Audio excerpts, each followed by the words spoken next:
A group of people scattered across 4 countries, united by a shared history, language, and culture, yet denied a homeland of their own. This is the story of the Kurds, the 4th largest ethnic group in the Middle East. Despite their significant numbers and distinct identities, why have they never achieved a permanent nation-state?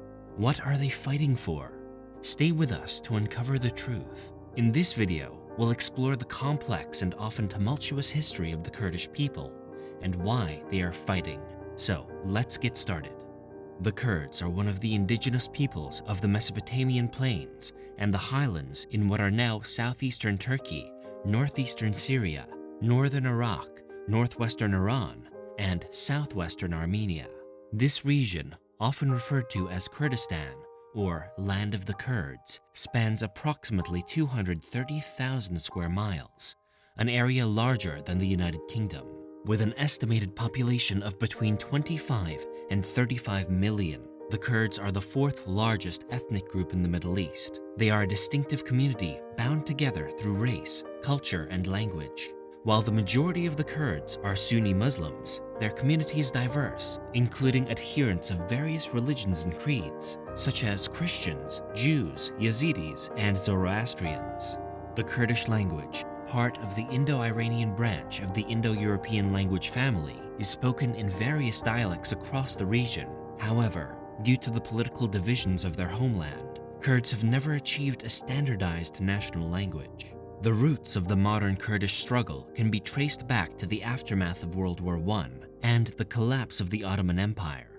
In 1920, the Treaty of Sèvres, which outlined the dissolution of the Ottoman Empire, included provisions for an independent Kurdish state. This moment of hope for Kurdish autonomy, however, was short-lived.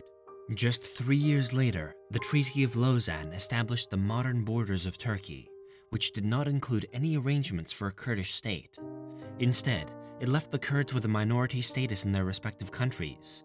This pivotal moment in history set the stage for decades of conflict and struggle for Kurdish rights and recognition. Throughout the 20th century, Kurds in different countries faced varying degrees of repression and denial of their cultural and political rights. In Turkey, for instance, speaking the Kurdish language was restricted there, and even the existence of a Kurdish ethnic identity was denied, with Kurds being referred to as Mountain Turks. In Iraq, Kurds faced brutal repression under the regime of Saddam Hussein. The most horrific example of this was the Anfal campaign in 1988, during which the Iraqi military used chemical weapons against Kurdish civilians, most notably in the town of Halabja. Thousands were killed, and the event remains a painful memory in Kurdish history. In Iran, while Kurds enjoyed some cultural rights, political autonomy remained elusive. The short-lived Mohammad Republic in 1946, supported by the Soviet Union, was quickly crushed when Soviet troops withdrew. In Syria, many Kurds were stripped of their citizenship in the 1960s, leaving them stateless in their own land. Despite these challenges, or perhaps because of them, Kurdish nationalism and the desire for self-determination grew stronger. Various political and militant organizations emerged to fight for Kurdish rights, the most prominent being the Kurdistan Workers' Party, PKK in Turkey, founded by Abdullah Öcalan in 1978. The PKK's armed struggle against the Turkish state, which began in 1984, has been one of the longest-running conflicts in the Middle East. The Turkish struggle took on a new dimension with the Gulf War in 1991. Following Iraq's defeat, the United States established a no-fly zone over northern Iraq to protect the Kurdish population from Saddam Hussein's regime.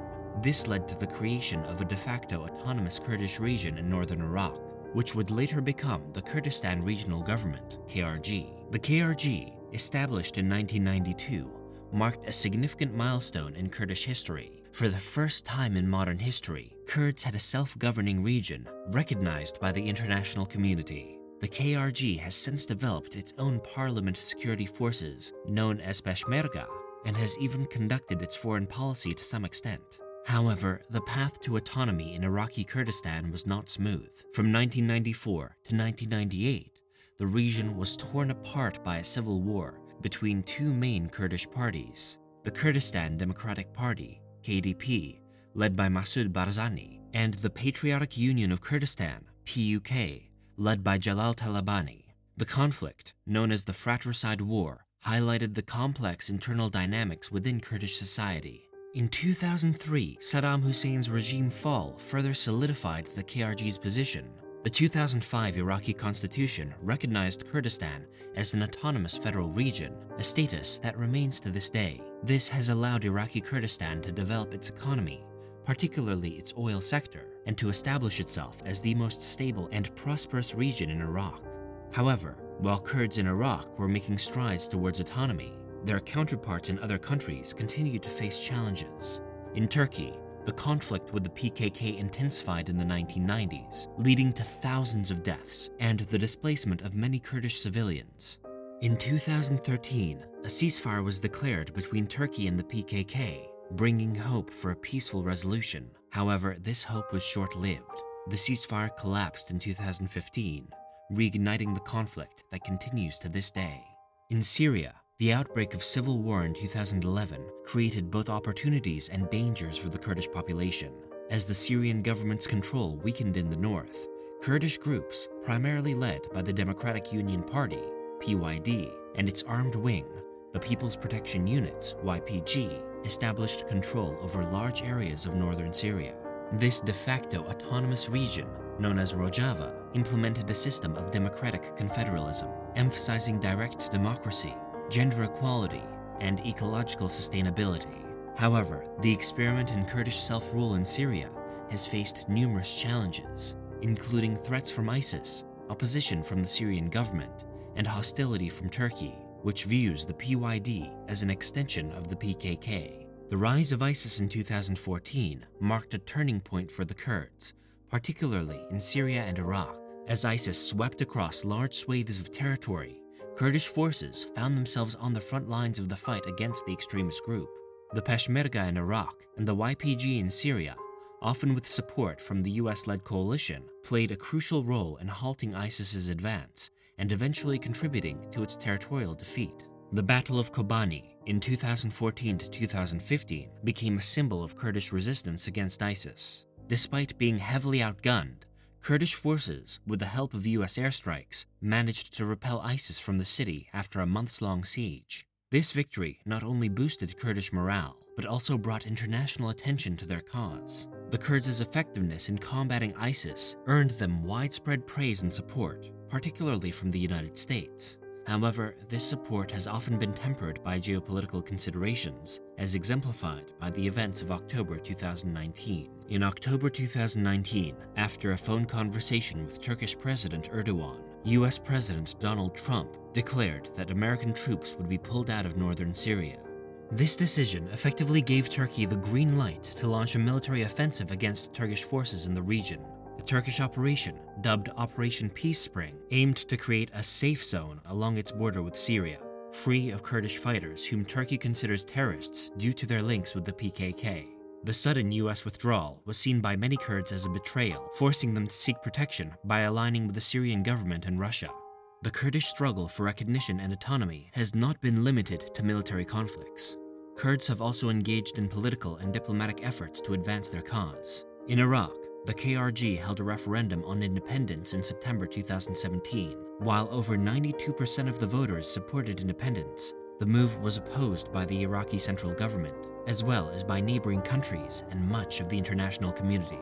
In response to the referendum, the Iraqi government launched a military operation on Kurds to retake control of disputed territories, including the oil-rich city of Kirkuk. In Turkey, the pro-Kurdish People's Democratic Party, HDP, has attempted to advance Kurdish rights through parliamentary politics. The party has faced numerous challenges, including the arrest and imprisonment of its leaders and members on charges of links to the PKK. Despite these obstacles, the HDP has continued to advocate for Kurdish rights and broader democratic reforms on Turkey. One of the most notable aspects of the Kurdish movement has been the prominent role of women. In the YPG and its all-female unit, women have fought alongside men against ISIS and other adversaries. The Kurdish regions in Syria and Iraq have also implemented policies promoting gender equality, including co-leadership positions in political parties and quotas for women's representation in government.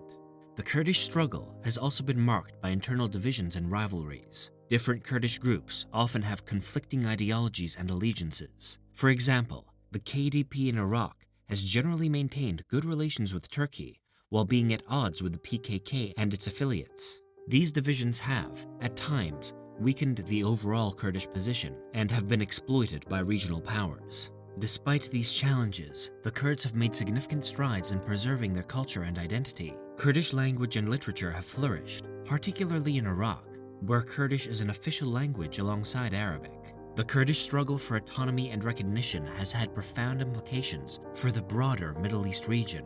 Looking to the future, the Kurdish issue remains one of the most complex and consequential in the Middle East. The Kurdish people's aspirations for greater rights and self-determination continue to shape regional dynamics. Will the Kurds achieve their dream of a homeland, or will their struggle continue? Share your thoughts in the comment section, and don't forget to subscribe to the channel.